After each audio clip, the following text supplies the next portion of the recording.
அனைவருக்கும் என் இனிய வணக்கங்கள். இந்த சிறிய பதிவில் நம்ம சிவராத்திரியை பற்றி, அதாவது மகா சிவராத்திரியை பற்றி தெரிந்து கொள்வோம். எதிர்வருகின்ற 15ஆம் தேதி 2ஆம் மாதம் 2026 ஞாயிற்றுக்கிழமை மகா சிவராத்திரி நமக்கு வருகிறது.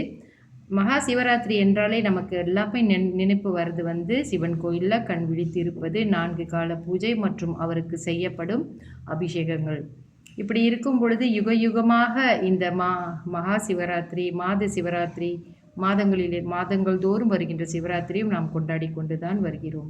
அதனால் நமக்கு என்ன கிடைக்கிறது என்று பார்த்தால், அதாவது வழிபாடு செய்தாலே நமக்கு ஏதாவது கிடைக்க வேண்டும் என்பது நம்ம எண்ணம் இல்லை.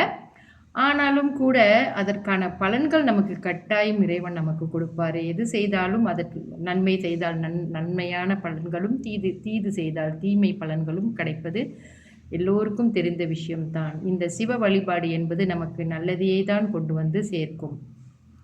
நல்ல மங்களமான வாழ்க்கையை நமக்கு அளிக்கும் இந்த சிவ வழிபாடு. மாத சிவராத்திரி மற்றும் மகா சிவராத்திரி என்று வருடத்திற்கு ஒரு முறை வருகின்ற இந்த பூஜைகளிலே நாம் கோயிலுக்கு சென்று கலந்து கொள்ள வேண்டும்.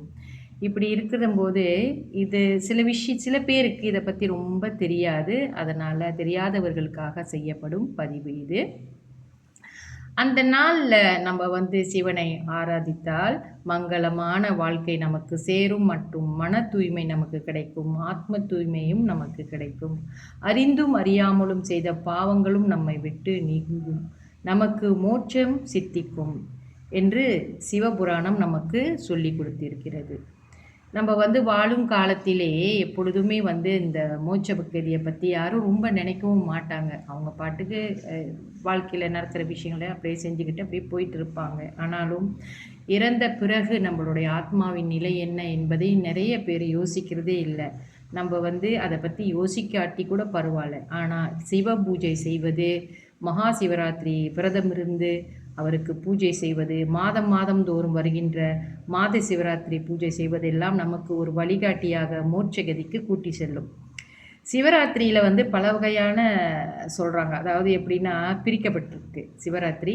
மாத சிவராத்திரி அல்லது நித்திய சிவராத்திரி, பட்சசாஸ்திரிய சிவராத்திரி, யோக சிவராத்திரி மற்றும் மகா சிவராத்திரி. அடுத்த வர பதிவில் நான் இந்த சிவராத்திரியின் தொடர்ச்சி இருக்குது. இதை பற்றி கொஞ்சம் விளக்கமாக நம்ம சொல்லலாம். தொடர்ந்து என்னுடைய பதிவை அடுத்த பதிவை நீங்கள் கட்டாயமாக கேளுங்க. நன்றி, வணக்கம்.